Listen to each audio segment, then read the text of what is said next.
You're listening to Veeam Partner Perspectives with Eric Doherty. Welcome to the Veeam Partner Perspectives podcast. I'm Eric Doherty. My guest today is Edwin Weijdema, Field CTO for EMEA here at Veeam. Edwin, I think you're my first repeat guest on the podcast, actually, so welcome back. Oh, thanks for inviting me and also for being a welcome back guest there. Means you did a good job the first time. So the last time you were on, it was actually V12 release day. And here we are right on the cusp of 12.1 coming out. And I thought it'd be a great time to have you back on, given how focused on ransomware and security this release is. Yeah, this release feels for me like Christmas comes early because that's my wish list from 6 years ago for 95%. So yeah, good. I think we're in a good shape there. Excellent. Yeah, so I mean, when 12 came out, it seemed like it was more an extension, the next step of a lot of the things we were already doing in V11. But 12.1, or as we're calling it publicly, 23H2, if you do a help about, you'll see 12.1 in the product itself, but we're calling it the 23H2 release out in the public. It's really diving into what we're seeing more of in the marketplace now, which is the conversations around security and talking with security teams. And was this a conscious decision, do you think, as we decided what was going to be important in this release? I think so, because when we did the 12 release, we had to do a lot of rewriting of the code beneath the cover, so nobody will see that. But that was getting the foundation there for any new features and any new security means that we're going to deliver now and in the near future. But something had to be done before we could do this. Okay, so it's kind of like putting the engines in place before we figure out the features that we're going to see on top of them. So while it may not have excited a lot of people publicly, it was a huge release for us because it's allowing us to do the cool stuff now that we really want to do. And there's a lot of cool stuff. I mean, I think from what I've seen, and I obviously talk to a lot of partners, and I'm out in the marketplace a lot, as are you. Really allowed us to shift that conversation to the security team and say things that they are very interested in, which is an interesting shift because we really, over the last, I'd say especially this year, but starting last year, I mean, there's always, ransomware is the conversation. It's really become a security conversation now because, and that's who we're talking to, is security teams. That's where backup has landed. It's almost out of the data center ops team's hands, and the decisions that need to be made are in the security team's hands, it seems. Yeah, as you may or may not know, I'm an explorer for 30 plus years. Other people call it a hacker. So for me, it was, okay, ransomware. Yeah, it's headline news. So a lot of people will talk about it. But that's not the real problem here. It's about the cyber attacks that are beneath it. And ransomware is just like the final flag, the white flag, okay, surrender and pay. Yeah. There's been problems going on for weeks and months before that when... If you're seeing the ransomware, you've been infiltrated for a while already is really the story there. But yeah, some people will think it's magic. It popped up and there it is. Ransomware, pay up. That's the red screen streaming at you in the morning on Monday always. Not on Friday, always on Monday somehow. Yeah. So we really have to dive into how a cyber attack really goes down. Or better said, how ransom attack completely unfolds. I think that will be interesting for the audience also. Yeah. So let me fire up there. Go. Because it's not just magic popping up. Yeah, sometimes it looks like that. And sometimes it's really like a thriller, like a movie. Some people will really dive into it like, oh, that's interesting. As long as they don't get touched, that's fine. But as soon as there's someone out of their window looking in and asking for a ransom, that's different. So it's about 6 phases I always describe on stage. So the first one is observation. Information is gathered on the victim, people will target it. But sometimes that's not even the real first phase, because the sneak in could be the first phase. And that's like phase 2 in my book. But sometimes it's phase 1. And those two can you interchange. Why? Because sometimes they will just blast out emails with a link in it, or just a website where you can buy a lot of things for instance, Thanksgiving coming up. A lot of people, oh, that's interesting. And always think about it, if it's too good to be true, it's too good to be true. So don't go in there, because if you go in there, you get some extra features, some extra software on your machine. That's where the sneak in starts. And as soon as they see something is live, they will get that IP address, look you up, hold on, that's a business. So then they will do the observation phase. So those two can be interchanged. Yeah. So sometimes they're very targeted. Sometimes they're, from their perspective, a spray and pray attack. And then if they catch a gem on the hook, then they really dive in. Yes, completely true, Eric. Yeah, and after those two phases, then the base of operations starts, and that's where the fun really starts popping up. Because if you look from my perspective, if I'm a hacker, as an ethical hacker going in, what I will do is I try to get a base of operations. I will look through all the machines in there, and I will find one that has less security measures. There will still be security measures there, most likely. I hope so. Otherwise, we have another problem there. But if there are security measures, I will pick one of them. I will jump in. I rip out any security message like XDR, MDR, any tools there, antivirus. I will just disable them because I like a clean environment to work in. From that point on, I will start building up my base of operations. And also, I'm in IT, so I also high availability, and it's nothing. So N+1, I will get another machine and build that one and combine those two. And why I'm doing that? Because that machine is part of your infrastructure already, so it's trusted already. So if I can take over that machine without being detected as a hacker, that makes it a lot easier. So I can just snoop around during daytime. So sometimes they always think shady people work at night and at the wrong hours. No, we just work at daytime Yeah. because everyone's working at daytime. So if I just jump in at daytime, nobody will see me because I will just go in the masses. Yeah. And after that base of operations, then we start moving forward because um, in the first two phases, I tried to get an account. And as we say as a hacker, I don't hack, I log in. And that's completely true because if I can get a hold of an account, and that's the easy part, social engineering, just looking on LinkedIn, Twitter, Facebook, Instagram, all the social media platforms, I Yeah. can create a profile of someone. And if I normally look in a room, I have also seen that on Veeam, like 2 years ago, I asked some people in the room, I could guess just 10 passwords from those 800 people in that room. And people were scared. Like, how does he know my password? Yeah. It's just because we're really bad in thinking Yeah. of We're passwords. creatures of habit. Yeah. But you talk about that at VMon this past year, we had identity theft happening live. One of my colleagues, somebody, it wasn't that they knew who he was already. They saw somebody walking around with a badge with his name. They were able to go in and log in and register as him at the front desk and get a badge. Yeah. And we're walking around. If it wasn't the fact that they happened to pick somebody who works for the company and everybody knew what he looked like and said that's not him, then they would have, that basically, that's how they got caught. But they stole the identity. I don't know what they were going to do with it, short of getting a free meal, because unless they're really tech savvy. I know they didn't seem like a tech savvy sort, but it was interesting. And you also mentioned like using social media and LinkedIn, and here in the States and probably worldwide. My point of reference is limited to the States really, but the MGM attack that recently happened. We all know how now. Maybe we don't all know how that one got initiated. That was LinkedIn Yeah, it was doing LinkedIn. exactly what you said. Yeah. Pick up the phone, call support desk. And that's also somehow the beauty of people. If you ask them for help, that's also how I do, because 90% of my hacks is social engineering.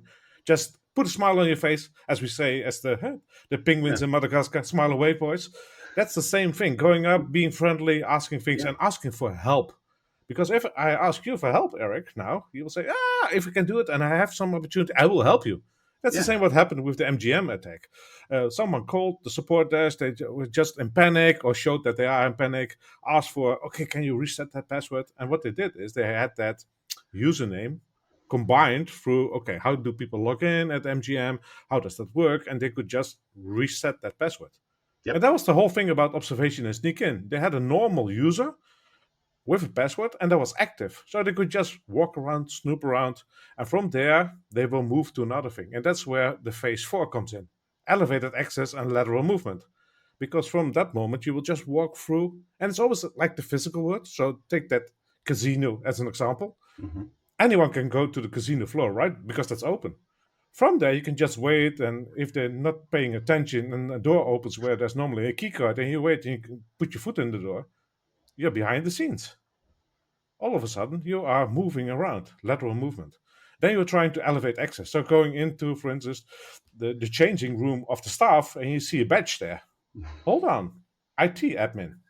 Interesting. Let me take that badge and move on. That's the same that they do in the digital world. The only thing is, in the physical world, it's easy with cameras. and people looking around and being suspicious. But in the Yeah. digital world, somehow people don't pick that up.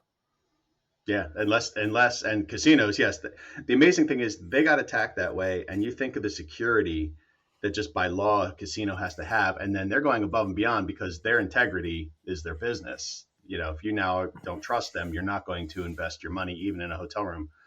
But yeah, the average company doesn't have as many of those tools. So getting in there digitally is kind of like if you get past one door, now every door down the hallway is unlocked. Yes, that's true. And that's also in the digital world. If one of those doors is unlocked, or better said, you have an admin password, Yeah. you have most likely access to all the machines if they Now you didn't have a skeleton segmentate or key. Yeah. segregate. So, yeah, and those 4 stages are the real threat because those 4 lead to something what we call exfiltration of data. Because a lot of those attacks are not about getting ransom in and getting paid by ransomware, because those 4 are stealthy. Yep. Because what we say within Veeam, and we have that saying, you as a defender have to be right 100%. Me as an attacker only have to be lucky once. Yeah. That's the opposite for an attacker. Like me, for a hacker, you have to be right once to see me, and I Yeah. have to be 100% stealthy all the time. Because when you see me, what will you do? You will kick me out. Yep. So that's both ways. But a lot of people don't see into their infrastructure, so they will not see me. And that exfiltration of data, that's the whole thing where we had in the past, 10 years ago, espionage. People come into a building, getting their documents, go to a copying machine, get a copy of those documents, and take them home. Hey, boy, well, no, so much easier. It's connected all. It's Yeah. digital. I can just go from the outside. I don't even have to go to the company anymore. I can just Yep. log in, steal those documents, and I'm in business. I did that 20 years ago. I was doing a security audit for a company, and I did two things. Number one, I went on their website, got the name of an executive so I was doing it for their Pennsylvania office, and I got the name of an executive in Florida, called in and worked to get the password changed for that user. Now I didn't go forward with it. As soon as they said, yeah, we're going to reset your password, I was like, just stop right there. And I'm sorry to tell you what I'm doing. So I didn't do it, but I reported back. Yes, they were willing to do it. And then I did the physical one where the classic shoulder surf, you go right past so like you said, everybody wants to help. They'll hold the door for you. Oh, yeah. You do the old slap your pocket. So where's my key card? They're going to help you. Oh, here, come on in. Did that, went into the accounting department, said I was with the IT group, put a USB key in somebody's computer, another mistake, USB ports are active, and dragged some files off of somebody's computer in the accounting department, and then walked out the front door. Actually, I walked down to the IT department and said, hey, guess what I just did? But Yes, that sounds familiar. Sounds familiar. that's 20 years ago. So the concepts haven't changed that much, have they? It doesn't. It completely haven't changed, to be honest. It's only digital now, so instead of going there physically and then copying stuff, you will do it digitally. It's even more hidden now than it was before, because then you will have to walk through a building. Now you can just log in and go through the stream of data and get out without being noticed. And that's also the part of the whole game about exfiltration of data, because they don't want to be visible. As I say, if there's no body, there's no murder, right? That's the same in this. If you didn't catch me, there was no crime committed, between brackets, right? But that's the whole part. And those 4 stages, normally there can be 1, 2, or even 3 groups, because they will just sell off. So the first one will do the observation and the sneak in. They will sell that for a small amount of money to another group. Other group will build a base of operations, and if they have been done there and they're really good at that one, they will just sell it off to the next party, and that is the party that really needed access to that particular organization because of competition or just espionage. They will get all the documents, and as soon as they have everything they need, they're going to sell it off to another party. But that party is specialized in something, and that's what we call ransomware. And being specialized in ransomware, they will have 2 more stages. The first one in that one, so stage number 5, cripple recoverability. And that's about ripping out any means in a victim's infrastructure that could help them recover without paying the ransom. So they will go for the backups. So backups are target number 1, period. If I can kill your backups, then I will encrypt your production. How are you going to get back without paying me for a decryptor? But I've also seen different things like an incident response plan, and there was a number in there. If there's something going on, please call this number. Hacker came in, they changed the number to their number. So as soon as they saw, hold on, maybe we are being breached, let's call from the incident response plan, and they called the hacker. At that moment in time, there wasn't really something done. Only thing what was done is that document was changed. Yep. But the hacker asked them, okay, hold on, I have to look on your machine. I will send you a program, TeamViewer. Please open that one, and then I can help you remotely. Oh, yeah, fine. Just please send me. That's the whole thing again. Hey, I want to help. Send me that thing. They will start it up. And as soon as they started up, the TeamViewer thing, that's where the fun started. That's where the wildfire started popping up. It's like, Yeah. okay, they had full access because the admin called. So they Yep. had control of the admin machine at that moment in time, and they could just do anything. They did And the that right was thing and really, got burned for it. Yeah. they got burned for that really bad. But after cripple recoverability, you will get the last stage. That's a ransom declarement. That's where the decryptor or the Mhm. encryptor comes in, and the ransom body, so the ransom node. It's the first time they're really visible in this entire process. Yes, that's the last stage. And normally Yeah. that's like, I always take the day off just before Christmas because I know what kind of show is coming my way, or just before Thanksgiving or the 4th of Yeah. July. You know those particular days where people are Yep. off and not paying attention, and I can't blame them. That's the same. You want to be with family and Yeah. not with the family that chose you to be your family. So Yeah. yeah, that's Time to take a also, break from the work family and go home to the family, right? yeah. We work in IT. It's not 9 to 5. We know, but Yeah. sometimes we really want to be with our family. Yeah. But Yeah. yeah, looking at that stage, and that's also, well, there's some myth in the field. They will say, yeah, we can detect ransomware in the backup. Uh, that's nice, but normally you won't see ransomware in the backup because the encryptor will come in just before they activate it. Why? Because all the security measures like the IDS, IPS, EDR, XDR are all targeted. And also, what we're going to do in version 12.1, we Hmm. will see if an encryptor or a ransom node comes in because we're all focused on that one. So they will not bring that in the early stages because that will just raise alarm bells and you don't want to be seen as a hacker. So just before they activate it, 24th of December in the evening, they will get it in, start it, and that's where the whole battle will go on. Yep. So that's also why I say 95 to 99% you will never see ransomware in your backups. But you will see something else in your backups. And that's what I call malware, malicious software. So remote access tools, an AD ping, of AD find, a ping castle, a Cobalt strike. And a Cobalt strike beacon is a beacon that is like emitting a signal every 15 minutes, like a health ping. Like, Yep. okay, we are still alive. This is still available to you. And it Sending it will out to the go, home base. Yeah. yes. But Those just tools. enough that in the millions of packets that a company sends in and out in a day, that one little one's tough to detect unless you know exactly what you're looking for. And that's the whole point. That's why we want to go to.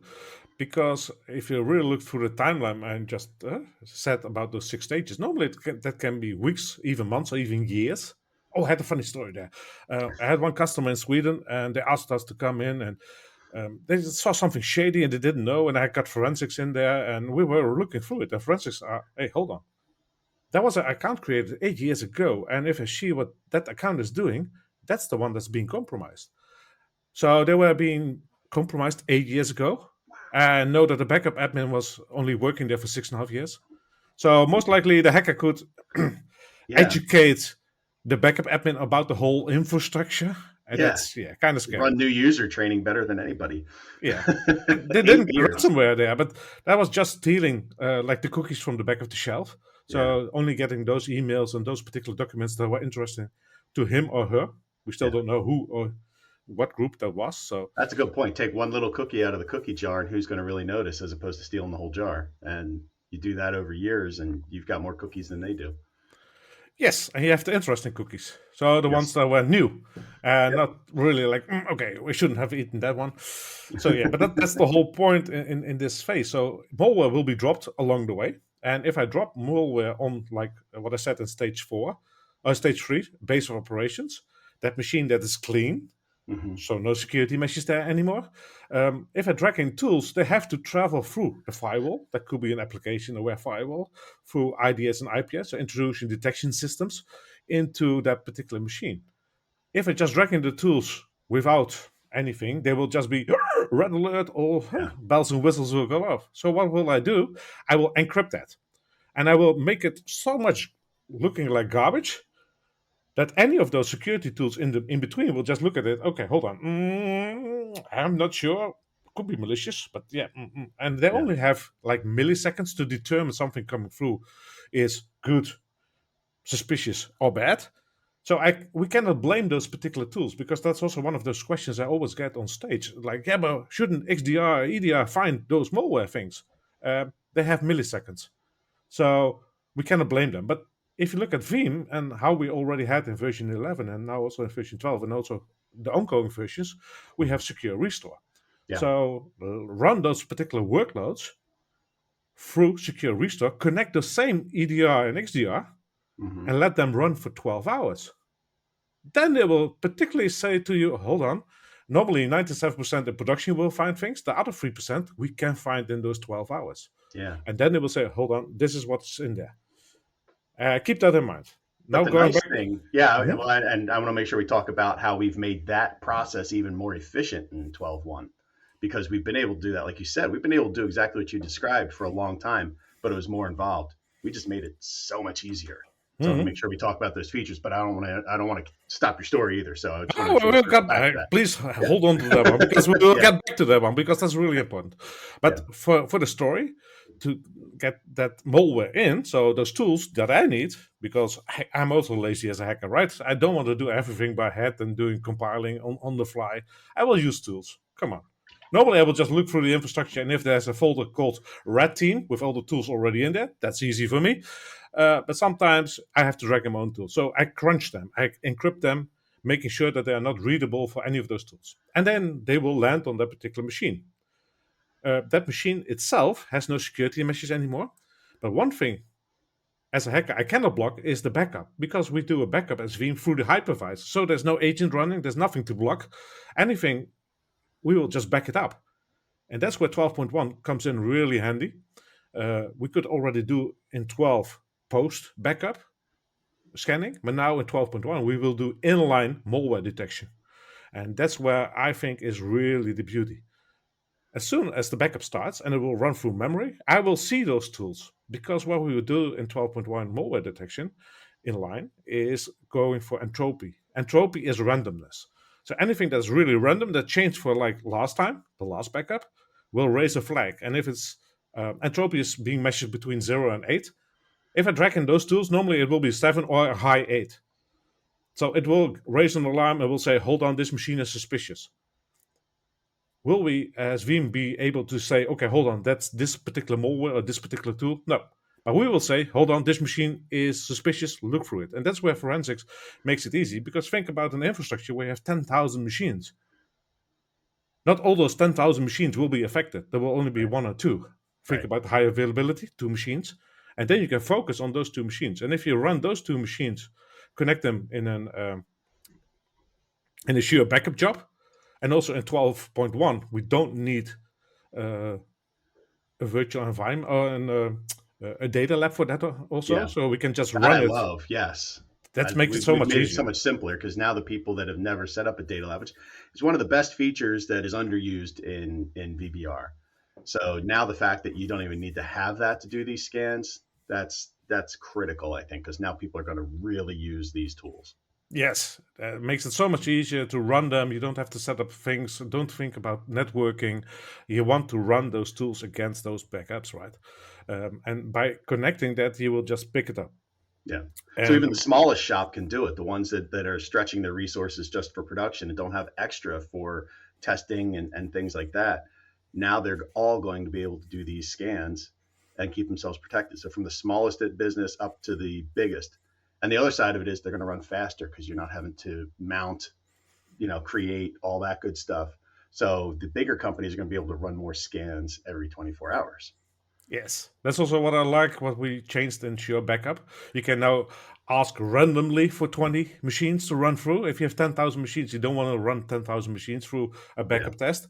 But combined with those forensic tools, that's making it easier. So think about the timeline, and we can think about those tools I dragged in encrypted, Hmm. going through the backup, and they will be spotted there.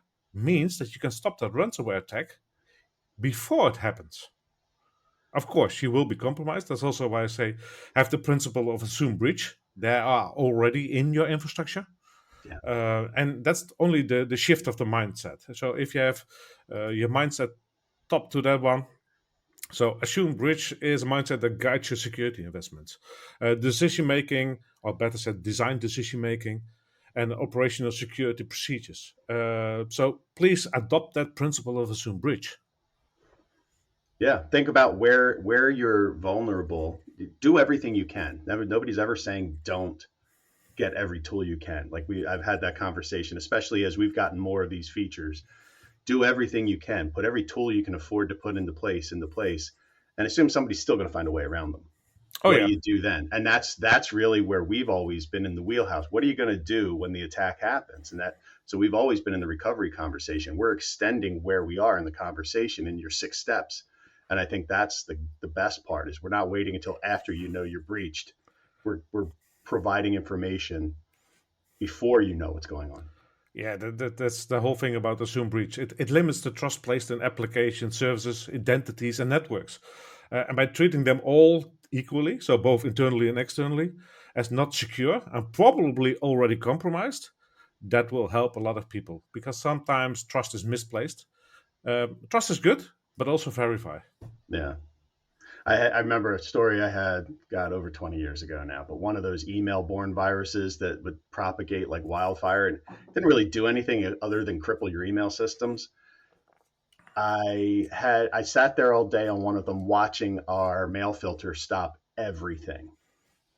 Then all of a sudden I'm watching and I suddenly see all these messages going out and I'm like, what happened? Because we're blocked. We have everything set up perfectly.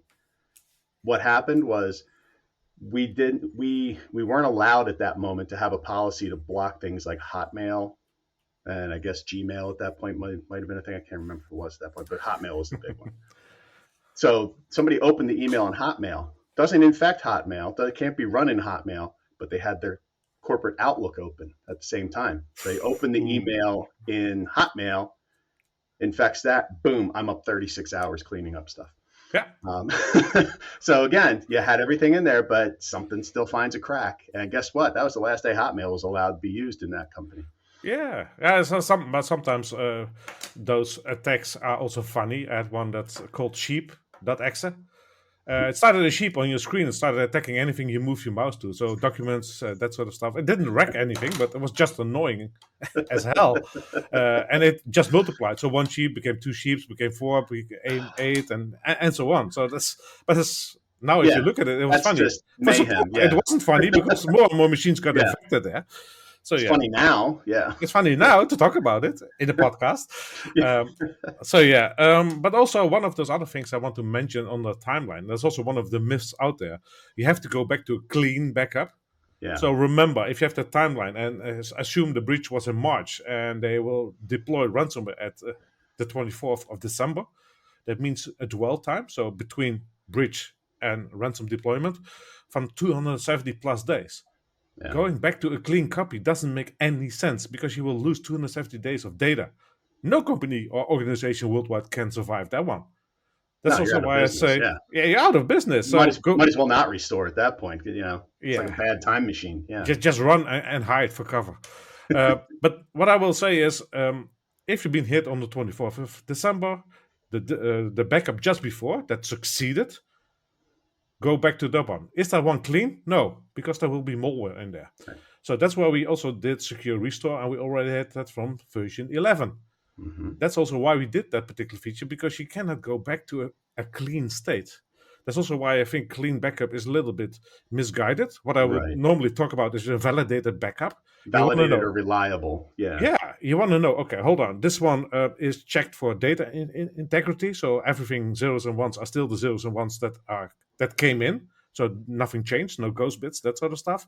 yeah, We know that it can restore. That's also one of those validated things you want to know. And the other one is, okay, is there something in here that I should be aware of before I do a restore? And that's where I think is the whole thing about yeah, possible infected, suspicious, or yeah, clean. And clean is more in the way, okay, we check this. There's no suspicious activity in there, and there's no malicious or infection in there. What we have yeah. seen. So that's why I say that's clean. But I always go back to that one. Do the restore for the last backup. Run it to secure restore, and push it back to an environment where you want in a Yep. clean state. And know that it's clean and you've scanned it with the latest and greatest of your virus and malware tools before it gets back on the wire. Yes, Yeah, totally. that's extremely critical. Yeah, because one Something. thing. Oh, sorry to No, go interrupt you ahead. there. Go Because ahead. one thing other people say is like, no, you have to go back to a clean copy. Yeah, hold on. I think we, as an industry, data protection, said to everyone, you have to go to immutable storage to Hmm. store your backups. Okay, how are you going to clean your backups then? Because they are on immutable storage. You Yeah, you cannot can't delete clean the them, and back. you cannot modify Can't them. clean that source now. Yeah, So what you can do is clean them and store them again. yeah, But it means that your backup is running so much out of pace of storage they need. yeah. So yeah, that could be a valid thing, but be aware that Or most just cheaper, likely but it's not that cheap. Yeah, your backup will most likely be 2, 3, 4, maybe 5 times more expensive because you yeah, have multiple copies of the same restore point, but then between brackets clean. yeah, yeah. So yeah. So immutability gives you it stops the easy attack of just saying I'm just going to delete everything when the bad guy gets in. The other thing we were talking about the exfiltration of data, and I always tell people too that make sure that you're encrypting your backups either through the hardware that you're using or using Veeam's encryption or however you want to do it, but make sure you're doing it because don't be part of the problem. If that backup's encrypted, then at least they can't use the backup data as the source of that exfiltration and getting a Yes. hold of your data. Let work with the other tools to protect your data on your main sources, but don't let the backup be part of the problem. Encrypt that backup data. No, because the backup, we all positioned anything in the backup as being valuable to a company, right? Otherwise, Hmm. why would you even take a backup? Yeah, So what we will do is any data on different locations, bring them together in the backup, so centralized, makes it yeah. easy for me as a hacker. Oh my So God, it's one stop make sure you shopping. encrypt it. Yeah. You just put all the important stuff in one big wheelbarrow that I can walk out the door. Yeah. Yeah, I have a lot of rainy days here in the Netherlands. So if I have a backup and I can just read them with Veeam, it's an autonomous file. So Yeah. I can just do a new installation of Veeam, connect it, and then do a restore. And yeah, Yeah. it's a rainy day, so I can just walk through in my own pace. And if something interesting is in there, I can use that. Yeah. And at that point, you're using one of our best features against us if you don't encrypt. Yes. So you got to make sure you're doing that. The fact that our data is that portable is a blessing, and if you don't take the proper security steps, it'll be your curse. Yeah, and I also recommend encrypting that backup because if you don't encrypt it and I get a hold of the Veeam infrastructure, I will encrypt it for you with the tools I already have in hand. Yeah. And yeah, that's the other part. But it's also what I like about version 12.1. Yeah. That we do integration with KMS in an asynchronous way. So Hmm. the VBR server will never have the private key. Yeah. Um, and maybe I have to explain it a little bit. Sometimes a lot of KMSs will just deliver the private and the public key to the machine that's doing encryption. Kind of sounds like a defeating way of doing it, but yeah. Yeah, but that sometimes is the case. Now with the KMS integration we're going to do, it's we make sure that the KMS server keeps the private key private. Otherwise, we'll call it private, right? Hmm. Um, and the VBA always have to ask, okay, I have this kind of encryption. Can you decrypt it for me and send it back? And then I start doing my job. There's one caveat there. Because if I kill that KMS server, that means you cannot decrypt anything anymore. So that's why I hate and love that thing. Because Veeam normally doesn't want to be tied into the production environment. So you don't want to be tied into any environment you are protecting Yeah. with a backup and recovery infrastructure. So KMS will help you because we as human beings are really bad in passwords. So if you really look through the passwords on Yes. Yeah. backup files for encryption, most likely you will see 400, 500, 600 days. This password hasn't changed. Yeah. Well, even Yeah. if you have a policy to change it every 90 days, it probably is just off by one character since the Mhm. last one. Q1, Q2, Q3, Q4. Yeah. And we start over Exactly. again. Yeah, exactly. Yeah, But but it's yeah. So yeah, or you can, when you talk about the destroying a KMS system, there's nothing to stop people right now from destroying your Active Directory system either if you don't have the proper security in place. So again, it's all about security measures. yes, and it's also about layers and also knowing about, okay, I have to do all the bases. Don't forget one of those bases, so the KMS, the VBR, production, Active Directory, for instance. Make sure that you look at all of them. Because Yeah. as a hacker, and that's also one of those misconfigured and myths in the field, we will use 0 days, we will use high CVEs.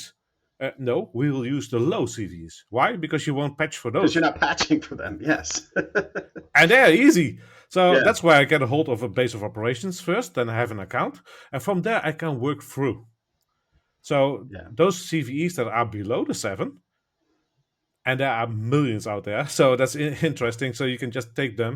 So yeah, Yeah. patching is one of those ways. Please patch your stuff.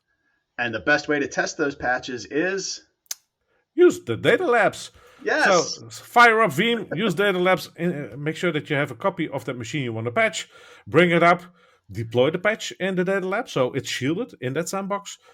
See what's going to happen. Sometimes it will wreck the machine. Then you know, hold on, this patch I should not deploy in production yet, or I want to have a nice weekend without the wife for the kids or some quiet time.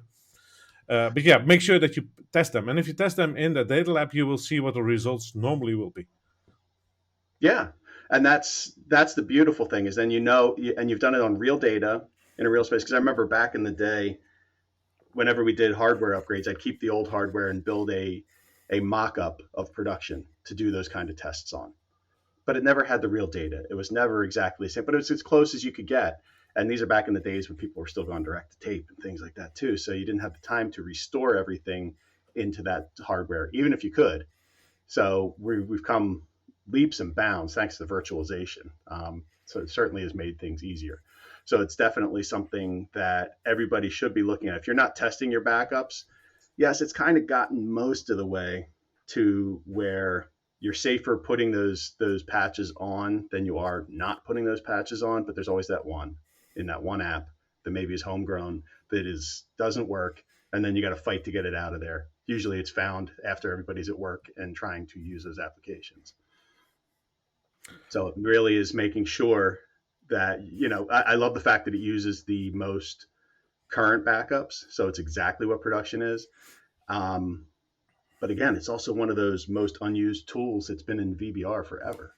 Yeah. So let's make use of it. And one Yes. of those other tools that are not being used is Veeam 1.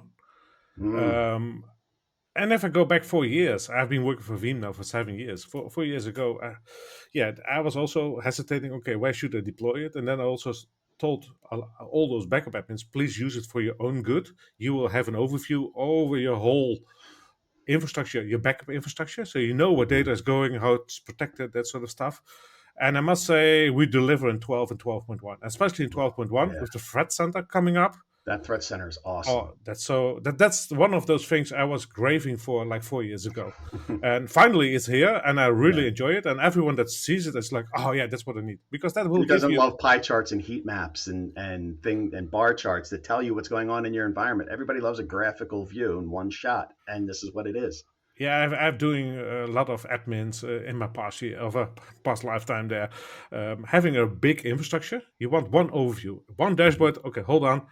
Is everything that I'm backing up for, is it on mutable storage? Is that safe? Okay, point one. Second one, okay, we did tests, and especially with 12.1 coming with inline malware scanning, are there machines in there that are suspicious that should be in the bucket for forensics and security team to look to take a look at it? That's on the screen. It will give you an overview where data is residing worldwide. Mhm. All that in one place. And that's where I say for the whole thing, if you have Veeam 1 licenses and not using it yet, start using Veeam Oh 1. yeah. It Talk to gives you your so much more get now. your customers out there doing it. Partners get out there and get an engagement to get that configured for them because it's critical. And Yeah, the other thing, while it's all in one place, it's also kind of in a few places because this is kind of cool too. So that threat center dashboard doesn't just show up in Veeam 1. It's now available in the VBR console, the VRO, the orchestrator console. So you're going to see that same view if you have Veeam 1 set up. You're going to see that same view in whichever one of these tools you use on a regular basis. So it's going to catch your attention. You don't have to be a Veeam 1 daily user to see it. yeah, that's also what I love, Eric, about version 12.1, bringing everything together now. Mm-hmm. Those tools that have been developed now, all those features will be available across the platforms. So all those platforms, even if you have cloud agents, you can run them through the inline malware detection. Yeah. So backing that up, and it's like, okay, that's gold for me. because Yeah. as a white hat Africa hacker, I want to see things and how things work. That's the beauty. But going Yeah. back to the Veeam infrastructure for hacking, in version 12, we already added multi-factor authentication there. We added the auto logout feature, so not staying in the console when you're going out for coffee or for a run, or Or going six out for months the dog. later, we've all seen the one where the guy just disconnects the RDP session and it's still connected, and Yeah, 6 months later, it's still logged in. it's still there. And now in version 12.1, we will also add the four eyes principle. Yeah. It's not really a security feature, but kinda it is. It's Yeah. more for against stupidity, and especially it's being built for me because I wreck things. I Yeah. know that's also why Q&A loves me. If they want something broken, they send it to me 2 minutes later. I send it back. Okay, sorry, it's broken. But yeah, that's the whole part. So if I do something stupid like deleting, for instance, a backup repository, and that was the biggest one in our demo lab. Oh, sorry guys, I have to import it again. It takes time. Yeah, but someone else is going to do a demo. They will kill me. Now, if I do that, the other people that are the admin in that particular area, they can just say, "Hold on, Edwin, you did a baba again. I'm going to Mhm. reject your request." Oh, fortunately, I can also go in myself. Like, I think I had the wrong one, so I can reject my own. I cannot accept it, so I cannot Yes. But you accept can it. back it But out I, if you but decide I it's can not the back right out. Like, change. okay, hold Yeah. on. On the Yeah. other hand, Pretend that never happened. Yeah. yeah, I didn't do that one. Okay, there we go. On the other hand, you will see, and that's also the tripwire. That's the same with the inline malware scanning. This is Mhm. also an extra tripwire. You will see, principle of Zoom breach. Hold on, there is someone in there because I didn't initiate it because I'm on a holiday on the 24th of December. Someone else did. Right. That will raise a red flag and should raise a red flag all Yeah. from the start. Yeah. You start seeing things coming from somebody who doesn't normally make changes but has access. First off, maybe they shouldn't and start using your RBAC better. But you start seeing that. It's like you're going to pick up the phone and say, "Why are you making all these changes?" They're going to say, "Who, me?" And you're going to know you have a problem. It's great for that. Did I also understand that they've taken out the ability to um, delete repositories from scripts? So PowerShell no longer has the ability to delete.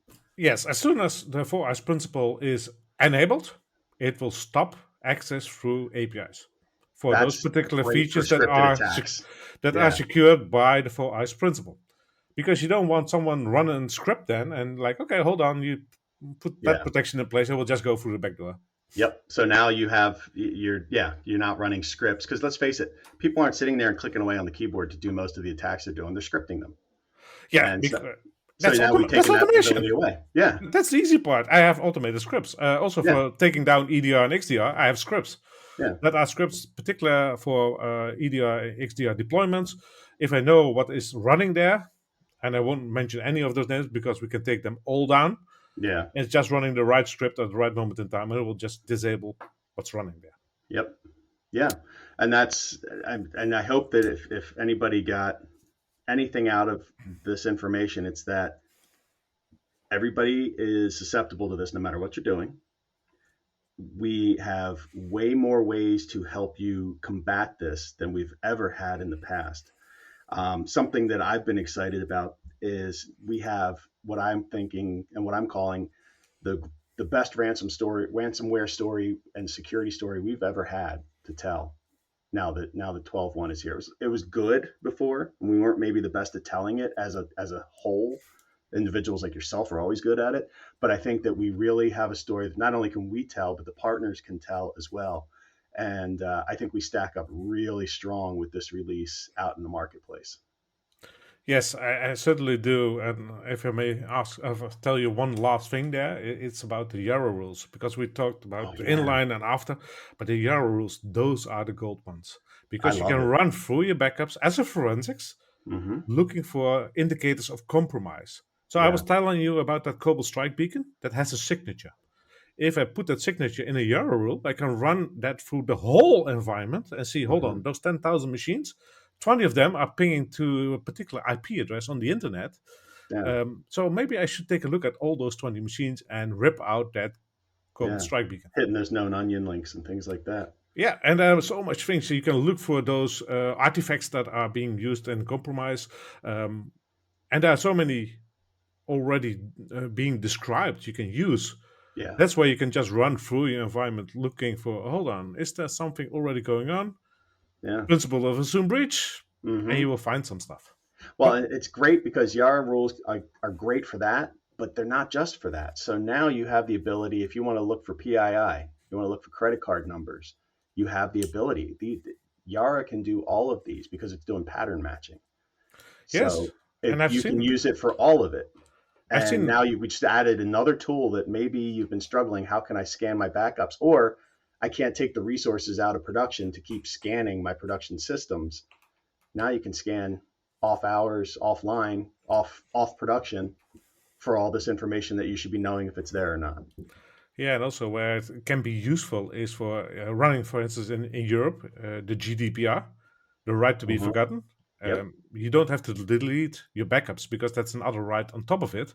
But if you have to do a restore and you want to be sure, okay, hold on, that person asked the right to be forgotten, Yeah. I can use Yara to run for the machine.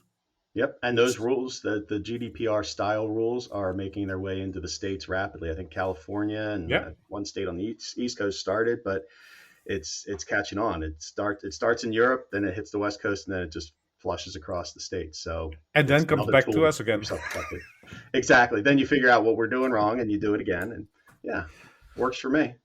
Yeah, it Yeah. So works for me that's too. those Yara rules are super powerful, and the thing is, that's again, these are tools that we're using that are commonly known out there that we're taking advantage of. So, like you said, tons of scripts out there already available. You can write your own, but me personally, I'm never somebody who stares at a blank sheet when I start scripting or looking for JSON files or anything like that. I don't want to do that, but I can, you can download tons of them and then modify as needed. Very powerful tools. Again, the security conversation. Backup is the security conversation.